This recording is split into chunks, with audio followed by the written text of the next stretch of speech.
I read the article, then I read the script. He did a heroic deed, but he ends up getting blamed for the actual crimes. It was a great American screw-over. Looks pretty bad. I was taken in by the fact that the FBI and the news media were so relentless with very little to go off of. If we don't lead on this story, what are we doing here? Okay, we're running it. This film is an interesting sort of study on the assumptions we make about people when we're desperate for answers. It shows how with just a small amount of information can turn into a nightmare.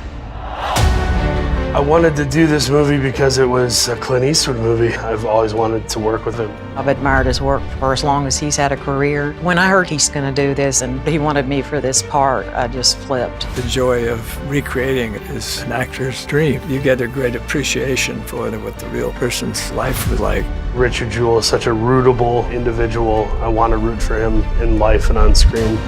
It's really exciting to play a character who is this complex. The FBI is looking at Richard Jewell as the bomber.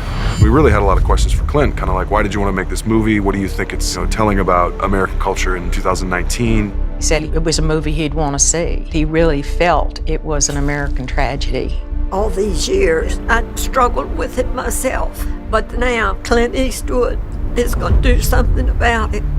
It's an important theme that never gets old because it keeps happening. This man's name is Richard Jewell. He's a hero. Clint does care about people and telling great stories. It's been astonishing to see him put this together, trust everybody involved, the crew, the actors, with such a kind of grace and calm demeanor. It's so uniquely Clint. I didn't do this.